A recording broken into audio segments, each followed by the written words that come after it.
Hello, Sylvie Albert from the University of Winnipeg. I'm here again with my friend Al McLeod, an expert in innovation, and we are going to talk about implementation of innovation. And a big reason why Al and I decided that we really wanted to tackle the idea of developing a system of innovation is we want to help organization think about all the steps that they have to take to be successful in doing so. And implementation is a planning of its own. So lots of organizations, I think we've seen now over the years, develop fantastic strategic plans. They believe that the whole team is on board and we're ready to go.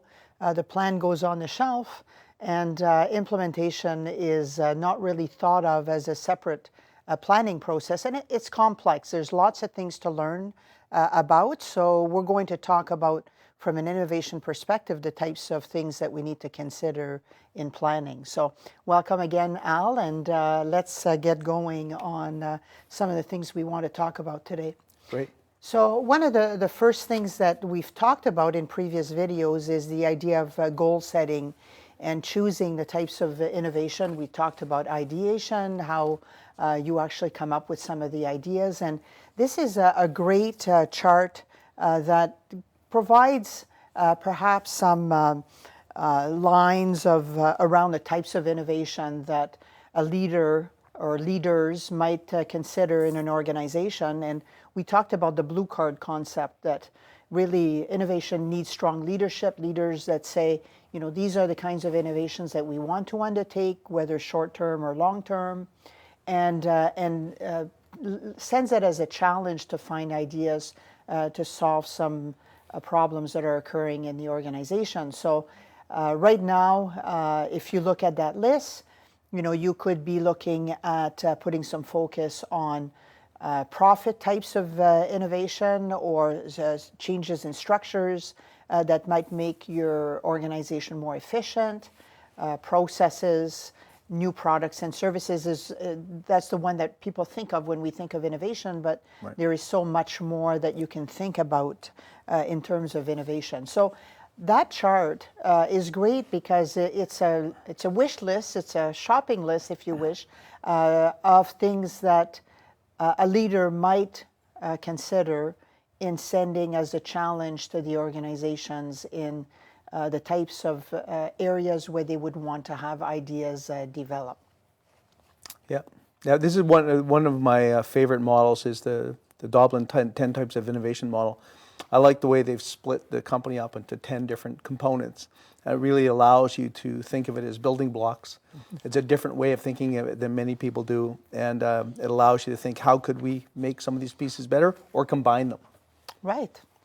And so this, we often see the GE McKinsey matrix for right, organizations to decide what they do with their portfolio, but we placed it there because Al and I both felt that this was also applicable to innovation. So in choosing the priorities in terms of the innovation that you want to implement, you know, the organization will make some choices around, and it should be a combination of long-term and short-term initiatives. There's some things that are going to take a long time to develop, right, or that you want to be ready for because they're important things to consider.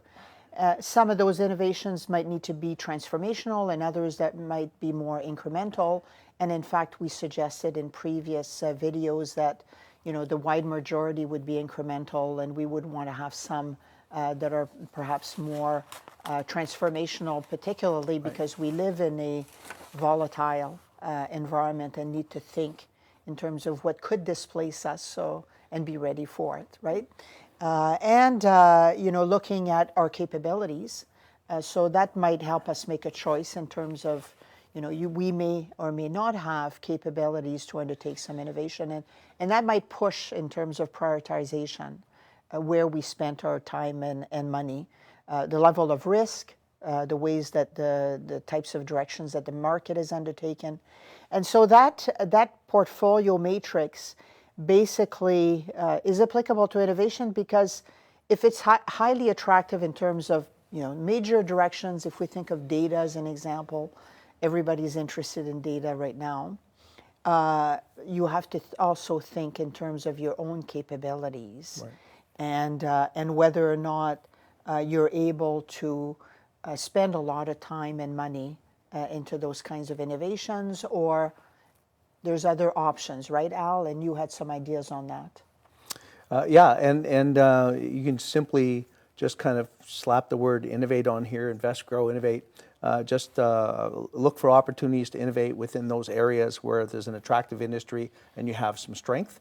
You can go back to the previous chart and you can look at the 10 types and you can say, where do we have strengths? That can help you. So you can say, well, we have a really great channel. Well, how can we use our channel to leverage in this other industry? There's all sorts of different things that you can do with this kind of model. And one of the things to be always aware of is you're always looking at all of your different business units or business models and seeing which ones are under attack or which ones are doing well, which ones do you think are underperforming, and then figuring out how can we fix that? Is it, Exactly. what are the different ways? And certainly innovation is strongly one of those ways. Either by taking something that you have today and helping it expand, making it more efficient, or completely reinventing yourself and coming up with a transformational product that wasn't thought of by somebody else. Right. And we know that these days, with all the consolidation and that's happening in industry, that sometimes even if you don't have the bench strength, Right. you can acquire it. Well, if you look at the big tech companies and you study what they do over the course of about 3 years, you'll see they have a constant cadence of coming to the market with new things, efficiency, transformational stuff, and then acquisitions. So, it's a way of spreading the pain of the change, I think, across and still achieving the same result. You don't have to invent everything yourself. Right. And so let's talk a little bit about what is implementation. Right. And the basic descriptions in strategy is that it's that process of turning your plan into action. And so lots of things that you have to consider in terms of how that gets supported. So, for example, having lots of leadership support, integrating your innovation strategy into your business strategy. Right. And you have you've seen some failures in that regard. You want to Right. comment on that? I always like making analogies and associating things. So I had a 40-year IT career. And in that time, I very seldom saw an IT plan that was integrated into the overall business plan. Mm-hmm. There'd be a strategic plan developed, and they'd say, okay, now we need an IT strategic plan. And there would be two separate dusty documents at the end of time. So the objective should be to integrate those, have innovation integrated, just like IT should be integrated into the business plan. It should be one plan. That's very important. And if leadership doesn't support it, it's not going to happen, because it never does. Right. And then, of course, if leadership doesn't support it, you don't have all of those other requirements of innovation, such as having some budgets, having some Right. incentive systems to innovate, people given sufficient time, and a clear path to do innovation. And if it's not integrated, you also haven't really identified the who, where, when, how plans will be achieved. So you fall into these common pitfalls, like of ownership, of accountability. People don't have to report on what they're doing on the innovation front because they're only being assessed on their normal day-to-day business, right? Not enough communication talking about innovation. We lose sight of the goals. So if you're only getting together once a year and say, yes, we should innovate, that doesn't really get us anywhere, right? So It does not. It won't happen that way, that's for sure. And people can tell, the company can tell, people in the company, the business unit leaders and the employees can tell if something's being taken seriously by the leadership or not. Is it bolted on, or is it becoming part of the DNA of the company? Because that doesn't happen naturally. It takes a lot of work to make that happen. right. I like this study from Wilson, Case, and Dobney that talks about how important innovation is. I think that's been a common thread through all of our presentations. But these are professors from Saskatchewan that looked at over 1,200 companies in 9 countries, and they made a direct correlation between gross domestic product and having lots of companies that had innovation strategies. U.S., Germany, and U.K. being great examples of quite successful on the innovation front, and India, a large number of firms with an innovation strategy, and you've seen how much India has been growing and achieving tremendous economic progress. So very important, we all know that, right? And they've also pointed out, exactly as we said, the importance of having that commitment from leaders and resources assigned to innovation. They talk about having a knowledge management system that allows us to share in progress, in ideas, in learning about innovation, and having processes to bring things to market, which require a different kind of skill set in understanding, what, I mean, it requires all kinds of skills, really, and we're going to talk a little bit about that in our future video. So without that innovation, companies are going to have a hard time in this environment where you have a lot of data analytics and AI and open innovation systems, and we're going through so much volatility that I think that what we're saying in this study and between us is that it's time to get on and include innovation as part of the strategy and really plan for your implementation. Yeah, it's important to have support from all the business units as well. That includes revenue-producing ones and cost centers, because the typically innovation requires everybody together to get it across, to get it over into production, from being something that's a strategy into something that gets implemented. And who is tracking things like emerging technology, startups in your industry, all those kind of things? It's so important to understand that. Who are your competitors working with? What technologies are they looking at? You really should know those things. Right. Because they may know them about you. Exactly. So there's a series of examples of the way that we perceive systems. Innovation is a system. Right. I think this is a quote that's used by a lot of people, Deming, who says that, when we have failures, it's due to the system. Right. So if you're going to implement innovation, you have to understand your system. So quite complex. I think that both of us agree that, you would have, there's very few gurus who would be able to tell you everything about your system. Right. But it still doesn't, it still means that you need to start to understand what are going to be some of the impediments and some of the things that will make your innovation successful within the organization. So there's 3 examples there that ways to define a system. One is the standard functional, and people tend to build silos in terms of, I'm only responsible for marketing.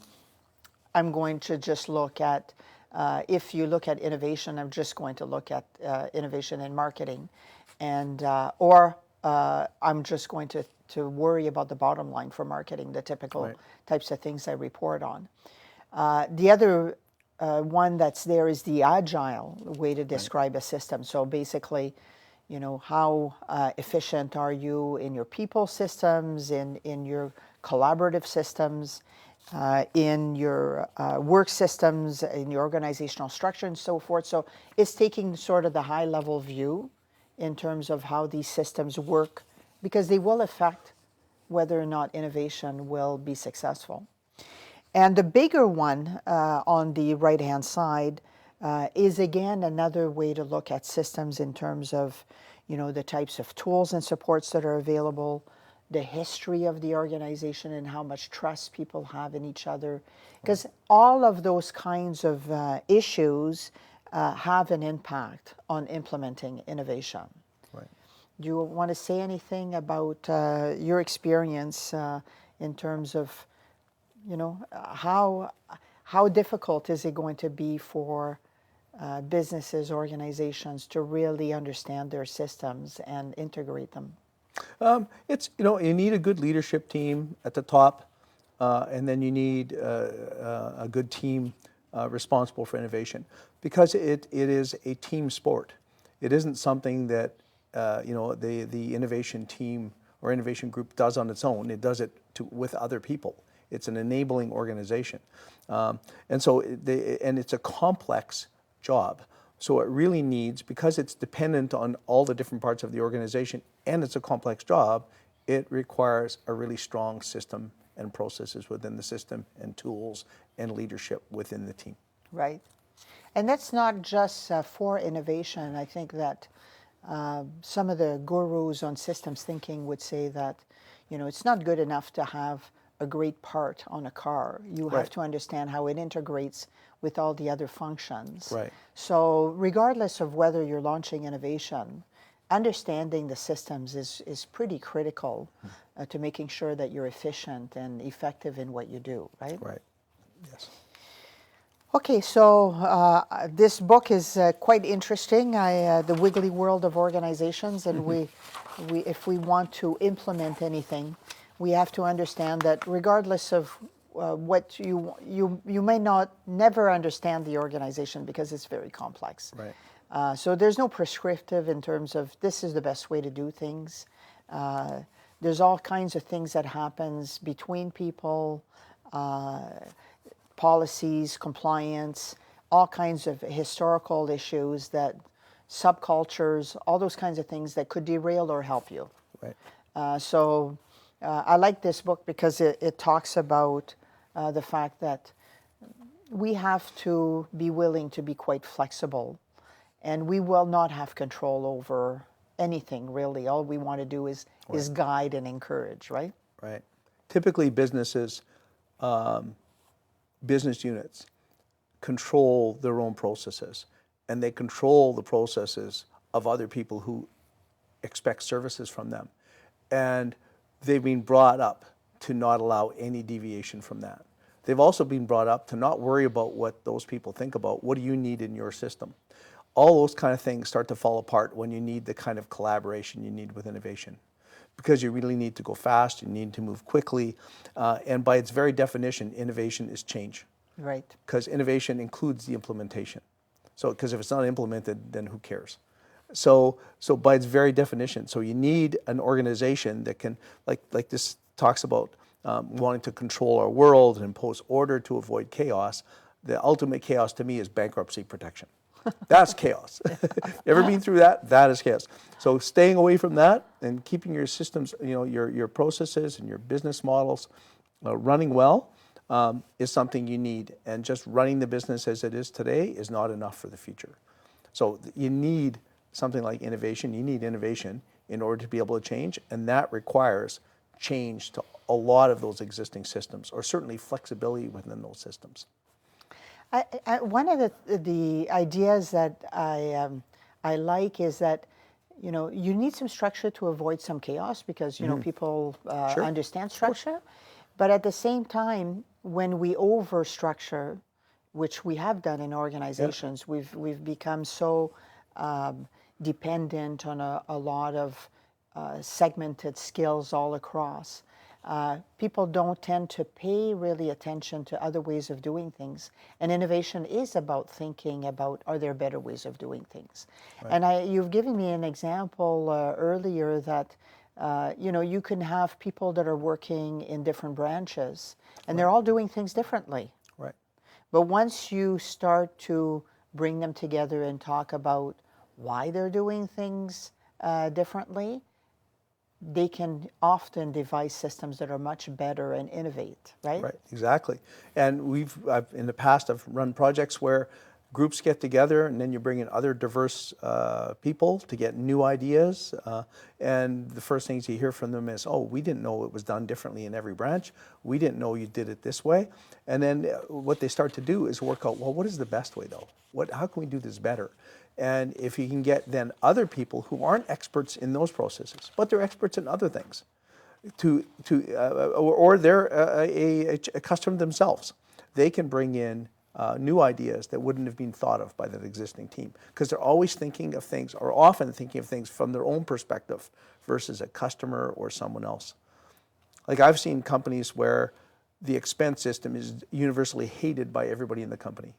And some of the rules were there because of one thing that happened one time. Right. And it's because they don't want to penalize anyone, they just change blanket for everybody, and then everyone has a horrible expense system they hate. And that's kind of the way processes get built in a lot of companies. And nobody questions it, you know, until you give them the permission to think outside the box. Remember, nobody could work from home. How many people were allowed to work from home Right. before the pandemic? Because there were always reasons they couldn't. Yes. Because no one was looking for reasons why they could. Yeah, and you see that even with idea generation, you know, like people come up with fantastic ideas, but Right. The organization's just not ready for it. Or, you know, they say, well, we've tried that in the past and it didn't work. Not willing to look at whether it will work today, right? Yeah. And so, you know, this is part of that concept of we have complexity. We should be embracing in complexity and then finding ways to make it work to our benefit, right? Yep. So here's another study or a blog, I guess, that we looked at from Cascade that talks about that strategy framework to promote a growth culture. And Right. growth culture, as we've covered in a previous video, is very important to innovation. And you know, they suggest 4 things. So what I like about this is that it gives you examples of things you can do. So it's very much implementation oriented. Right. So maybe talk to us, Sal, about that first one. Yeah, so fail, learn, and adapt fast is all about creating a safe environment for people to do things. So with that though, you have to provide training to people and information to people on how to manage risk. So you don't want a $10 million failure. That's probably a bad thing. But a $100,000 failure could be okay as long as you've learned enough and you're able to adapt. So it's understanding the nature of risk and reward. And it's about leaders being able to talk about it. And often that's just not being the case. Right. Leaders don't talk about failures and share those things. And I've seen cases where people have done things wrong and it's a failure, and they just say, well, it's a failure, and want to move on without the learning because they don't want to admit about the things that went wrong. Right. And that isn't healthy. So fail, learn, and adapt fast is great, but you have to set up the conditions for that, and people have to be able to also learn, because if you don't learn, then it truly is a failure. Exactly. So the second one is about trust. And so, you know, we don't want to micromanage people. We want to give them an opportunity to share their ideas and to safely explore some other ways of doing things. So I think your examples of, you know, we all hate those expense systems. While, you know, challenge some of those ideas and empower them with some authority to recommend or actually implement some change, and encourage people to make some decisions. So, you know, it's not about I have a problem and I come to you and you fix it. Right. But if you're a good mentor, you will come back and mentor your leaders into making some of their own decisions.